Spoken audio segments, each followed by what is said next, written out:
Mr. Chairman and board members, the board had directed staff, myself, to work with the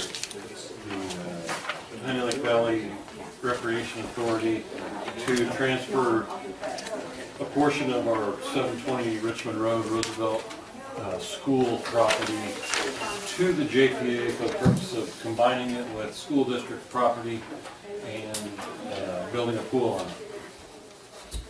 That agreement essentially is that the JPA is going to conduct a survey, develop a legal description, and apply for a lot line adjustment to consolidate those two parcels after they get title to the school parcel. I don't think none of that's been done yet, but there is a sense of urgency in getting some sort of contract in place to facilitate that. It was approved, it was prepared by the JPA last week and approved at the JPA board meeting last Tuesday. We made some requested changes to the purchase and sales agreement. The most significant issue that we find with it is that it basically is absent of a legal description because a survey hasn't been done. So what we have is a graphic, which we're not calling Exhibit A. Give it to me. This is Exhibit A to JPA. Exhibit A to the purchase and sale agreement. started for life. That depicts option 2 that was approved by the Board of Supervisors some meetings ago, which, and I've got copies if anybody wants.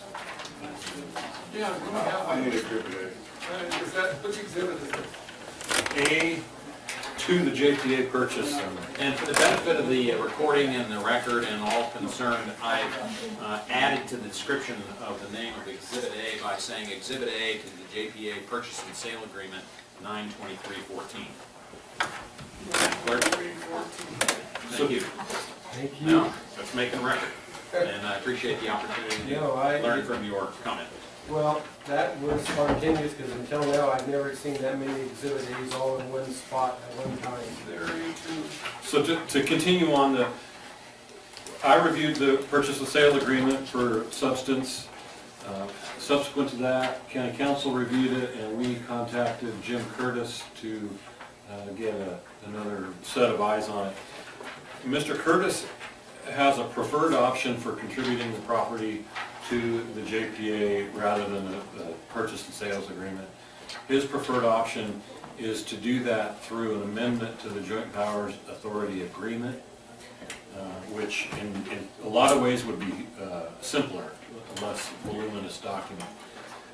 I think our consensus is that it could be done either way. We've had to essentially rush reviewing this, and we lack the legal description, but we feel that if we were to attach this as the exhibit to the purchase and sale agreement, I don't want to speak for county council, but that would facilitate this symbolic action, because this purchase and sales agreement in and of itself doesn't transfer anything. We will require review by the City Planning Commission, further action by this board, and acceptance by the JPA for a property transfer to occur. Eventually, a quitclaim deed would have to be prepared to be filed, and that's where the legal description has to be intact. And well, it actually will have to be done prior to the lot line adjustment, which is also prior to the quitclaim deed. yeah, well, anyway, so I mean, I don't think holding up this step of many steps, waiting for the legal description, serves any public purpose. So the graphic that you have here provides the essential information that would be necessary for this process to proceed. You know, I if we think had- based on the graphic, both parties know or have a fair description of the parcel that is the subject of the purchase and sale agreement. And this is- that's the point. And this is essential for the planning purposes that the JPA needs in order to come up with the proposed pool facility, which needs to be done first so they can then develop what the cost would be available or associated with that proposed project. And in the meantime, this would allow for the property parts to process through. So you have things operating parallel to each other rather than going step by step over, waiting for one to be done before you do the next, before you do the next. Mr. Chairman, so in addition to Exhibit A to the purchase and sales agreement, there is also an Exhibit B, Exhibit B to the JPA purchase and sale agreement of 9/23/14. which is the natural hazard disclosure, which discloses floodplains and other known environmental hazards, which I've asked staff to prepare today. I'd like to include both of those if it's the board's desire to approve the agreement, and also to change paragraph 1A to read, land commonly known as a portion of 720 Richmond Road, Susanville, California, also known as APN 107-160-03, and to now read further depicted on attachment A as opposed to further described. So that, On Exhibit A with the name. yes, Okay. did you get that? Yeah, so here again, we're gonna have them sign it with a change to that in addition to these. Did you get everything that you needed? I think so. I would just reiterate that there hasn't been a lot of time to review this. I think it should be viewed as a symbolic gesture that will be followed up with further action. What do you mean by symbolic followed up by further action? Well, this doesn't authorize any transfer of any property. It's an agreement to work through a transfer. So, and I'll let the city manager speak to that as well. Because the board will have to adopt a resolution and have to get approval from the city planning commission and get a lot line adjustment completed and a deed prepared and approved. All that has to be done prior to the resolution authorizing the Transfer. quit claim. The actual transfer will come with the quit claim, and the resolution to approve that would be about step number 4 or 5 after this step. And quite frankly, I think it's both the council and my preference that we do those things first, but we can make this work if that's what the board wants to do. Emphasis on we can make this work. So, before we go on to the old railroad, we'll Next door, demolish that. next door. Next slide. Well, the I'm sorry, what was it? old pool first, the pool is showing right up to the, So the whole pool is coming down, yeah, The that's new part of pool is our. going to be built somewhere in this area in the right middle here. area, Yeah. the cars park. But the site plan hasn't been Yeah. designed. Yes. That's what the JPA is going to do next. Is, Going right over the whole. you know, But the old pool is coming down, Yeah. Yes. as part of this project, what's the cost of that? we haven't got that figure yet. We've got some quotes, haven't we? No, we're out for bid right now on And that. the asbestos in it. Didn't we get a quote on that years ago? Yeah, we got the study done, and the asbestos is very minimal, and For like 300,000, is that right? Yeah, the county commissioned this study for lead and asbestos. It was a very thorough report, and it gave the percentages, and it was actually a lot less than was anticipated. The preliminary cost estimates for abatement and demolition at that time were between $250,000 and $350,000. We've also prepared, we've been able to get some assistance from county staff based on their project that they did with the old jail. And so we're optimistic that the final bids will come in quite a bit lower than that, but we're preparing the RFP now for the actual demolition so that we get solid numbers of what it will cost from different contractors. if you get the right person bidding, you have a better opportunity, because the old jail was estimated between 150 and 250,000, and that company that finally got the bid and took it down, did it for like 72,000, it was well under $100,000, because he knew how to remove the asbestos stuff first, dispose of it properly, and then was able to do the rest without. So just to clean up the site, we're probably looking at 200,000 to 300,000. That would be outside, but we're looking at much less than that, 200,000. much less than that in here. So, but we won't know until we get to that point in terms of the dollar amounts when those bids are open.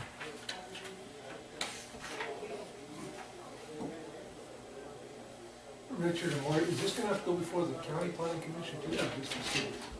No, because it's within the city. It's gonna be Mr. Hancock's, you mean for the 65402 stuff? Oh, I don't know, if you to do this, whatever this. Transfer the parcel of land to JPA, it has to first go to the planning commission in the jurisdiction where the parcel is, basically, and that would be the city, because that's in the city.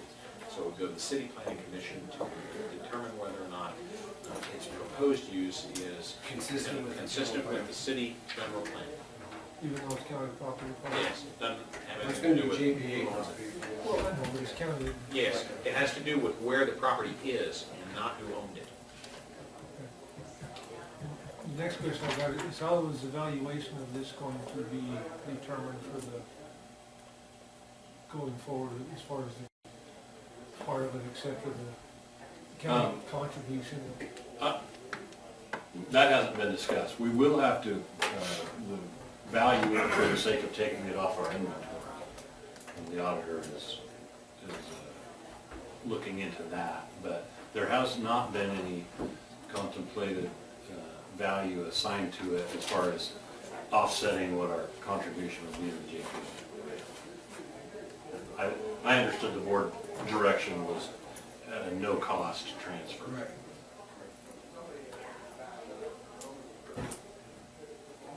We're gonna take public comment. If I could make one more suggestion.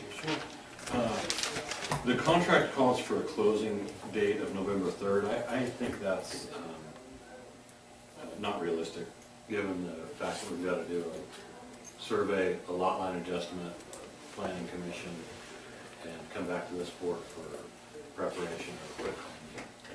I think we ought to give ourselves more time. I think this, November 30th or something like that. I don't think it's reasonable to expect it to be done in 40 days. So what day? I would say November 30th. That's on page 2. Yes, at the bottom.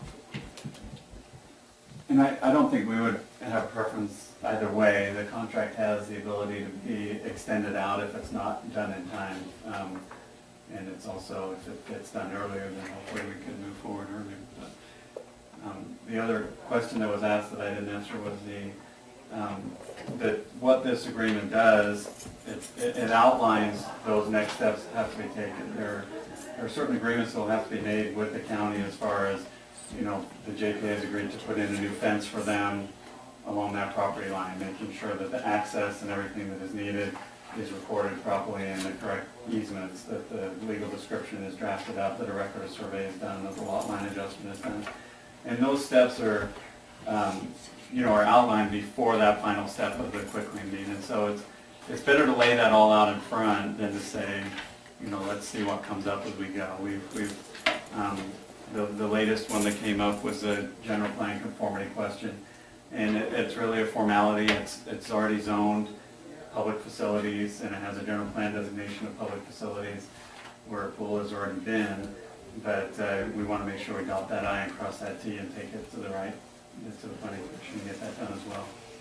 So. When does the planning commission meet and when is that anticipated? The planning commission has regular meetings 2 times a month on the second and fourth Tuesday of each month, but we hold special meetings whenever there's an item that's time sensitive. So we can pretty much get them together any Tuesday of the month. So you shouldn't have a problem getting this on the agenda before, say, the first part of November? No. Anyone else? Yes, would you please clarify for me, does the property in question include the building or just a parking lot portion? You mean to say this auction? This, It's time for his medicine. Sorry. The proposed transfer of property depicted in the graphic Exhibit A to JPA purchase and sale agreement, this date of September 23rd, contemplates, what is that, 140 feet? Did I get that right? Yes. 140 feet basically off the back of the Roosevelt School site, which is currently blacktop area for the most part. And Dirt. yeah, half dirt, half blacktop, and that would be dirt that would essentially be become a part of the pool site. Did I answer your question, ma'am? Yes, thank you. Thank you. And when the JPA has its workshop, which is the date still being worked on, we'll be working with the design consultant to begin designing where the new pool would be located. And it's anticipated that it's going to be just to the east of the old building, kind of partly where the parking lot of the old pool was and part of this back parking lot here. The reason for this line being put there is to provide enough room for the new facility to be sited. Okay, thank So you.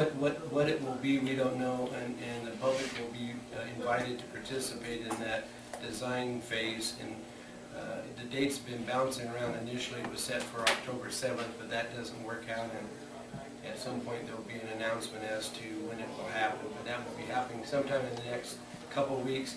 And that's why I think to the board, Mr. Chairman, I think it's important that we take, and maybe some people think it's symbolic, I think it's real and necessary that we take action today on this resolution so that, or this, to prove this, because I think the JPA needs that to be able to proceed forward with that design phase. And we have to complete the design phase in order to come up what will ultimately be the cost phase. And where the real, I think, you might say battle is going to take place is going to be how and what strategy will be used to propose the funding of construction of that facility. So we can't have that discussion until we complete all these other things leading up to it. Thank you. Any other public comment? All righty, we'll bring it back. So, One more question for Richard. You said earlier in your statement something about Jim Curtis on his opinion. What was that again to you? Well, he just favored an approach where the transfer would occur by virtue of an amendment to the Joint Powers Authority Agreement, whereby both parties to that agreement, the city and the county, would have to approve that amendment, and it would just be that the county's going to transfer the property to the JPA. Essentially, if I recall correctly, members of a JPA, government entities which form up a JPA, are free at any time to contribute assets to the JPA. And that can be cash, that can be personal property, or it can also include real property. And so the suggestion was made that as an alternative to a multi-page purchase sale agreement, that a fewer page, less complicated process could be an amendment to the JPA agreement, simply the county gifting essentially that section, that 140-foot section, to the JPA. And my last question Yes, sir. is that Larry and Jim, they both sit on the board of the JPA. Yeah. And they also sit on this board. I mean, it's not going to be a conflict of interest of No, somebody it's that's... the essence of JPAs. Okay. The essence of it. If that's true, then no JPA would ever. Correct. Okay. Like the CHFA, the one that was on this morning, you know? Same thing. Same thing. Like solid waste, like the airport. Yeah. And the reality is when we sit there as agents and representatives of this body. So if the majority of the board, the other three, don't feel the two are serving the interest of the board or the county, they can be replaced. It's kind of like you can make a motion to vacate the chair, it's always in order. You can make a motion to replace the two representatives to that JPA. So I mean, that's the same process. One issue is slightly off topic, but it's probably worth being aware of. In our conversation with Curtis, we discussed the Susanville School District giving the property to the JPA as well. Them not being a party to the JPA, they don't enjoy the same ability to give property of value as the members of the JPA.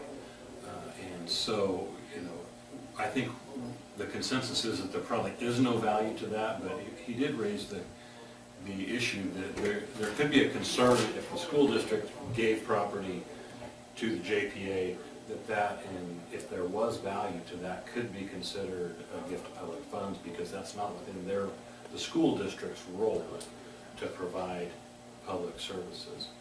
just, School districts build schools and provide education, they don't build pools necessarily. the only reason I think that's important to us is that we're gonna combine part of our parcel with part of that parcel. If that's an issue for the members that are on the board, that probably should be clarified or addressed, or maybe some findings made that there was no value to bolster that argument. I think that's a good idea, the findings could be easily found, and receiving that parcel with that old building on there to the bay pretty much wipes out it. Well, actually, it would be the recitals in the resolution of the Susanville School District's board meeting that would express the value or lack thereof, frankly. That would be what I think would be the proper place for an expression of the lack of value of that parcel. Simply put. The solid waste guys are waiting down at the lobby for us, so to finish up. One more blank in the agreement on page 4, there's contemplation of issuance of a title policy, and we don't have a face amount for that because that would typically be the sales price, but there is none. And I guess maybe I'd ask Mr. Hancock if he has a suggestion for. We're actually waiting for the title company to let us know what the allowable amount would be, and it looks like it's gonna be between $200,000 and $400,000. So, Okay. For The purchase of the, for just our portion? just for this portion.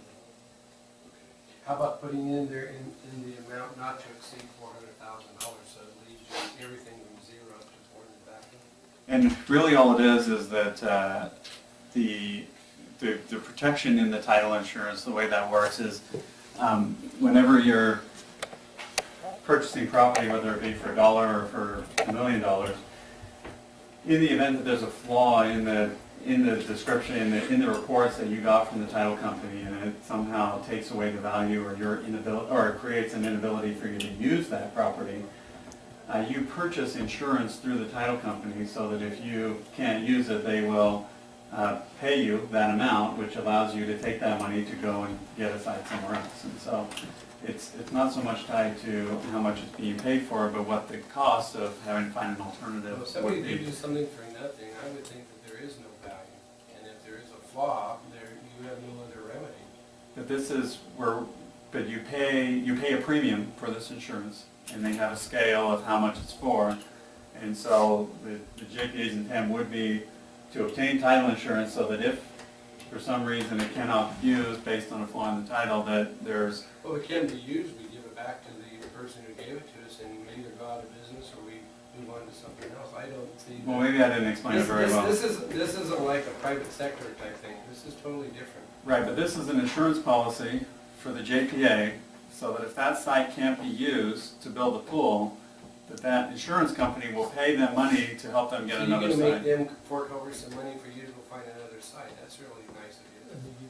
That's why you pay them for a preliminary title, Well- for a Well, title. it's to ensure the title. I understand the value of that in the private sector, but I really kind of question whether that pertains to a situation like this. I kind of agree. I'm not sure that the title company is going to issue a title policy on a quitclaim deed. Yeah. I don't know if that, Yeah, are they willing to do that? yeah, and we went over the insurance rates of what it would be based on the dollar amount, and it's really, I'm starting to warm up to Mr. Curtis a lot more, so, yeah. Simple is better. Well, if the JPA is going to require the title policy, why don't we just say that? We'll get a title policy that's acceptable to the authority. sounds good. So is there an amendment? And how is the amendment to read?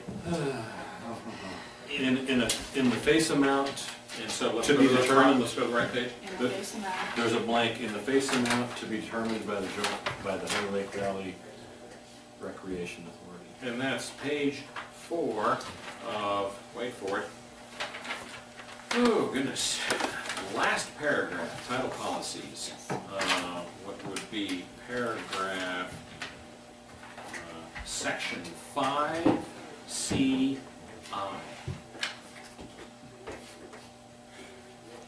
Of Exhibit A, Just, you know, we wanna make record, let's make record right. And I can be good at making record. We got the letter V out of vocabulary. Now we got Noting that A. Supervisors Chapman and Alba are laughing hard. I think we let the genie out of the bottle anyway. Maybe. It's been a long day. We still have another meeting, Tom and I have to deal with, so. I gotta deal with my wife.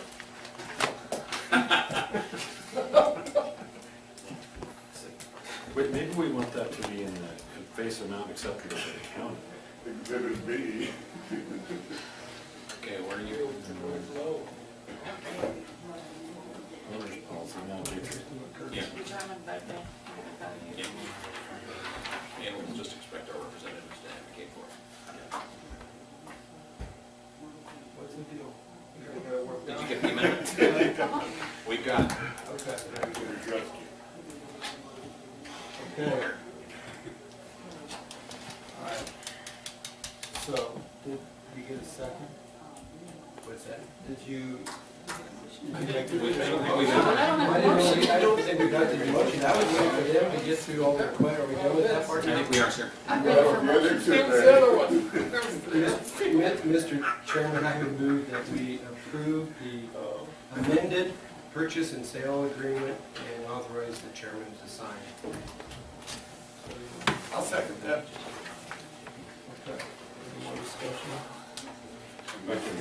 Enough. Okay. All right, there's a motion and a second, all those in favor say aye. Aye. Chair votes aye. Okay. Richard How said. He let the Did you vote You aye? bet. Okay. You bet, Did you I'll vote be- aye? Barely Okay. could, you barely could hear it. I tell you, I felt the ground shake over here. Nevertheless. What was that again, Aaron? Nevertheless, it Was was that unanimous? Yeah. 8-11. Yeah, Okay, that's, when we the gotta question- get. Okay, quickly. Wait, Madam Clerk has a question, we know she's in charge. So I'm going to have the chairman sign it, and we're gonna make changes to pages 1, 2, and 4. Like Yes. I said. Okay. Thank you.